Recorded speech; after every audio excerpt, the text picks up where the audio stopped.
आगे उन्होंने इसके संबंध में लिखा है कि मगर दोनों राम और खुदा का नाम लेकर अपने ईश्वर को प्राप्त नहीं कर सके, क्योंकि उनके मन में प्रभु की भक्ति से ज़्यादा आपसी भेदभाव और नफ़रत की भावना मौजूद थी। कहने का मतलब ये है कि यदि आपको ऐसा लगता है कि अगर आप सिर्फ अपने भगवान की प्रार्थना करेंगे और आपको ईश्वर प्राप्त हो जाएगा, तो यह आपकी बहुत बड़ी भूल है। इस पंक्ति से स्पष्ट हो जा रहा है कि यदि आप अपने मन में भेदभाव को लेके चलते हैं, लोगों से ईर्ष्या द्वेष करते हैं, हमेशा उन पर एक तरह से उन पर क्या बोलते हैं आप उनके साथ अन्याय करते हैं, तो आपको किसी माध्यम से भी ईश्वर की प्राप्ति नहीं होगी। आपको वो लाइन फिर से मैं बोल दे रही हूँ कि यदि आप राम और मुसलमान खुदा लेकर इस चीज़ को बार बार बोलेंगे, तो उनके मन में जो प्रभु की जो भक्ति है वह केवल नफ़रत और भेदभाव को ही बताएगी, लेकिन ईश्वर ऐसे प्राप्त नहीं होते हैं।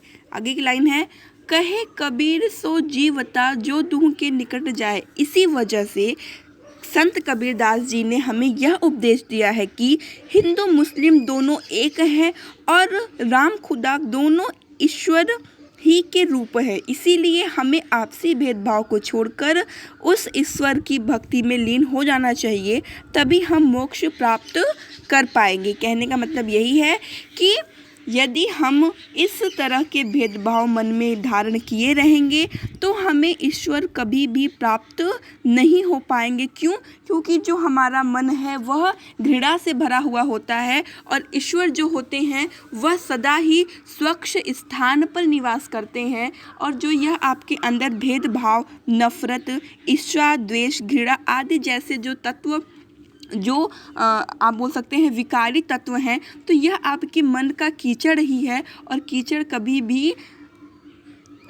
में कभी भी ईश्वर निवास नहीं करते हैं, अर्थात उन्हें हमेशा स्वच्छ स्थान ही चाहिए होता है। इसीलिए आप हमेशा सच्चे भाव से, बिना किसी भेदभाव से, बिना किसी ईर्ष्या द्वेष से यदि आप उस ईश्वर की प्रार्थना करते हैं तो आपको निश्चय ही उस ईश्वर की प्राप्ति हो जाएगी।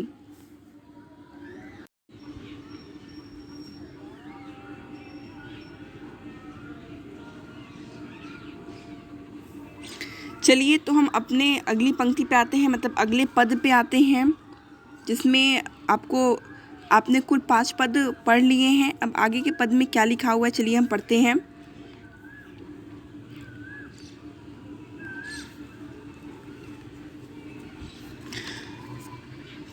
काबा फिर काशी भया राम ही भया रहीम।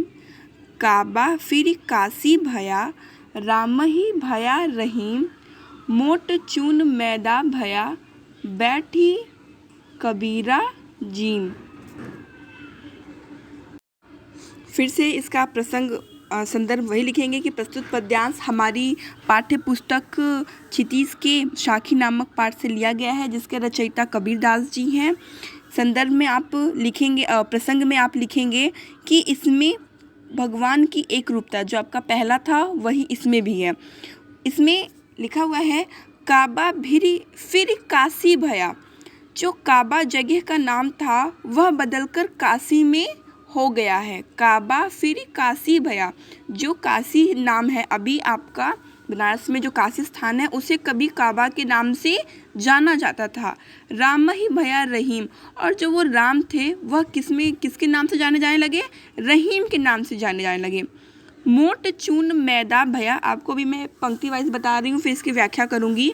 मोट चून मैदा भया कि जो आटा है वह पीसकर किस रूप में आ गया?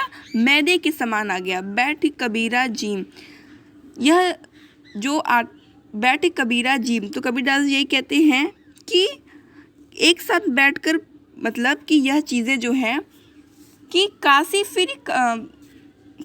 काबा फिर काशी भया।